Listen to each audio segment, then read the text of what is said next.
Welcome to a simple life. This is Dottie. Dottie's been in the house for the last couple days because, well, Dottie was a bit of a runt when it came to the piglets. And you go, piglets? I know, we have some piglets. They're right over there.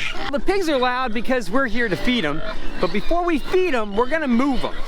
And so we move our pigs down this whole entire field, all the way down to that side. And we've been doing it, well, for a few years now, and it's worked out really well, and we're really happy with it. So today they're gonna be moved from that area, because we just had about an inch of rain, so the ground is really soft and a bit muddy, to here. And you're gonna go, well, how's that gonna change anything? Well, this is gonna get muddy too, and it does every winter.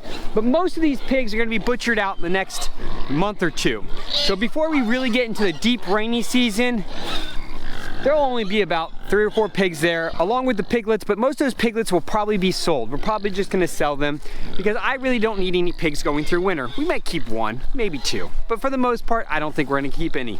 But that little piglet, Dottie, well, that little piglet's been living in the house with us because it was a runt. It was a little bit on the weak side, and so we wanted it to make it. We didn't want it to just die out here, and it wasn't doing very good, so we took it inside and we gave it some goat milk. But for right now, the boys and I are gonna move the pigs, but before we move the pigs, we need to get Wilbur, our boar, kind of out of the way, because if Wilbur's here when we move the pigs, Wilbur will, well, Wilbur may try to do what Wilbur's supposed to do, but only when he's supposed to do it. And this is Wilbur. Hi, Wilbur! You want a belly rub? Wilbur loves belly rubs. Let's see if we can get him a belly rub. Oh, no belly rubs. Oh, belly rub, belly rub. Oh, there we go. And Wilbur's getting love. So Wilbur is a cooney. We've had him for 4 years. And he is an amazing animal. We really like him. He's really done great for us, and he's really mellow. He's really good with everybody. Is that your tongue, Willie? You got a broken tongue there, Willie? So Wilbur, as you can see, has big old huge cutters. He's a good old boy. Willie's been part of our family for a while, but he's also been a really great pig for us because he just does whatever he wants. He's not in a fenced in area. As long as we keep the rest of the herd fenced in and electric fencing, he doesn't go there because he doesn't want to mess with the electric fencing and they don't want out. And so he just kind of browses around the property, and he's been doing that for, I don't know, what, about 2 years now? Yeah. Occasionally we will fence him, we will put him in with our buck goats, and usually we just do that just so that way he can have some extra feed, because it allows us to directly feed him, because sometimes we don't know where he's at. The other time that we do it is as it starts to get really rainy and the streams start to flood and stuff, I will fence him in, and I'll make sure he's in an area so that way he doesn't get stuck on one side of the stream and try to cross it. So that's the other time that we'll fence him in. But overall, the rest of the year, he just does his own thing, and he's done great, and he gets fed by us, but I wouldn't say he gets a consistent feeding. He just finds little things around the property. And what I mean by little things around the property is he goes and eats the blackberries off the blackberry bramble. He grazes on grass.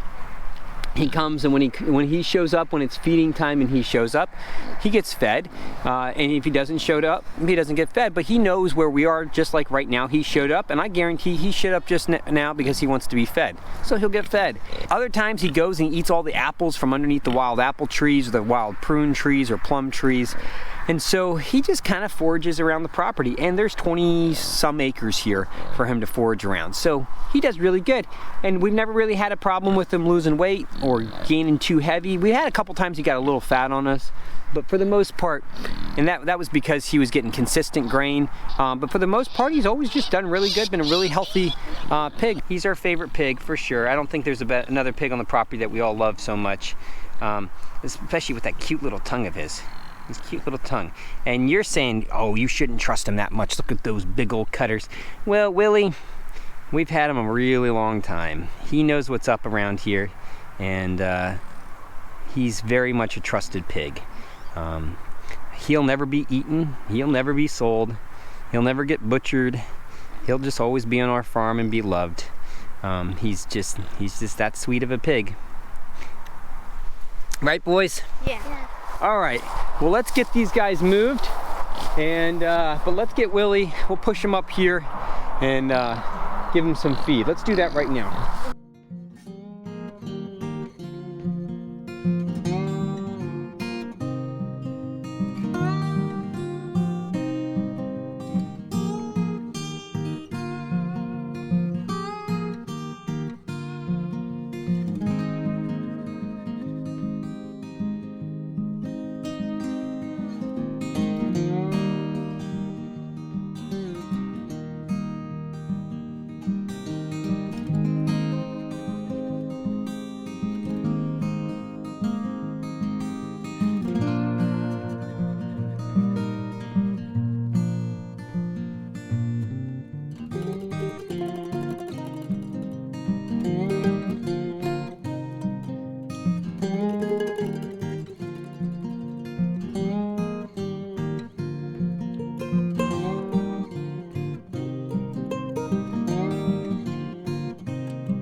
All right, well, let's see what Clay has, because it seems like he may have found a new pet. I mean, we have so many animals around here. I can't imagine what kind of animal he possibly wanted as a pet.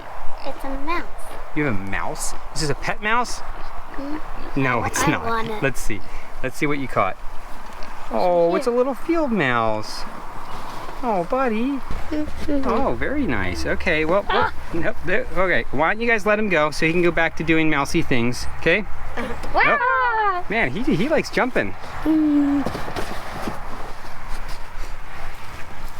on. There he goes. All right. The pigs are set up in a good area. They will be in here for probably about a week. We move them a lot more frequently as it gets rainier and wetter, just because they tear up the ground a lot faster.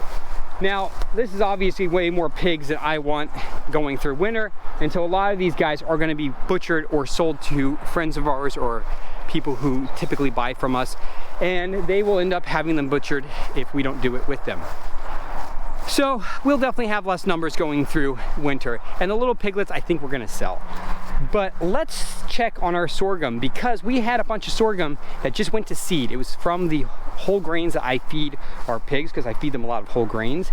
We had oats and we had sorghum that was in here in this pasture. So let's see. So there's some wheat right here. So we do, some of the wheat did take, because there was some wheat that was in the pig grain. Some, obviously it was good whole grain. Oh, here's some more wheat right here.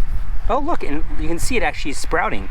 So we're gonna put that right back down in here, and hopefully that'll take off and give us a nice little stand. Here's a bunch of, oh, here's a bunch of sorghum right here. So that's sorghum, and this has all been knocked over for one reason or another. Most likely Wilbur got in here, or the cows, something like that. The bulls might have gotten back here. The bulls got out a few times this week. And when I say they got out, they just moved from the pasture where they're supposed to be, and they just jumped the fence and came over this way. Not the end of the world. When I say the fence, it's just the one wire. We had a lot of little clusters of oats through this pasture. Here's some more wheat right here. If the stuff is gonna go to seed and take off, I'm happy. I'm really happy with that, because it means we're gonna have more diversity in the forage for the pigs. And that diversity is just gonna help going forward, as well as helping diversify the fields in general. So we don't just have some fescue, some type of grass growing here, hay basically, which is what these fields were just hay fields. I'd like to have a good grazable cover crop in here. So that's like, you know, maybe 15 or 16 different types of plants that all do different things for the soil, for the ground, for the animals. So beets would be a good option, some radishes, some kale, especially going through winter. Kale's great. I've talked about that. I may even come in and put some orach in here. I've never tried that, but I have a 5-gallon bucket of orach seed from Herman. So I may come in and put some of that in and just see how it does next year, see how the animals like it.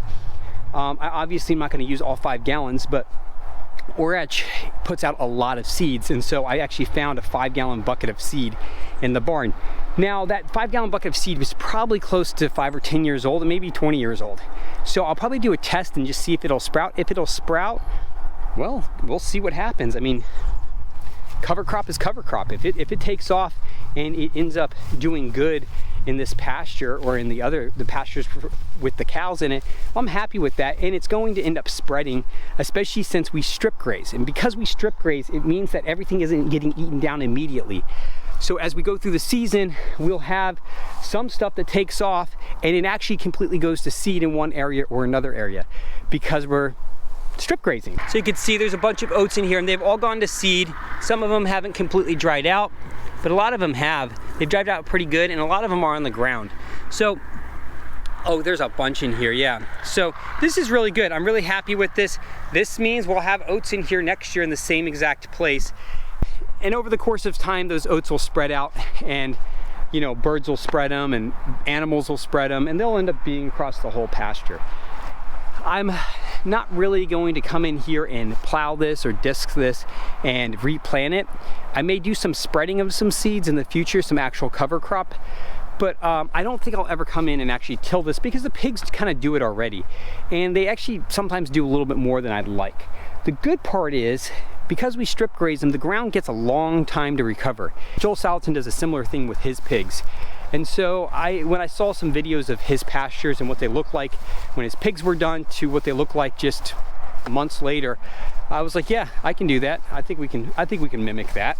So that's what we're doing here. I'm not saying I'm doing what Joel Salatin's doing, but I can take inspiration from it, that's for sure. All right, well, I think we're done down here. We're gonna head up to Herman's and get some work done up there.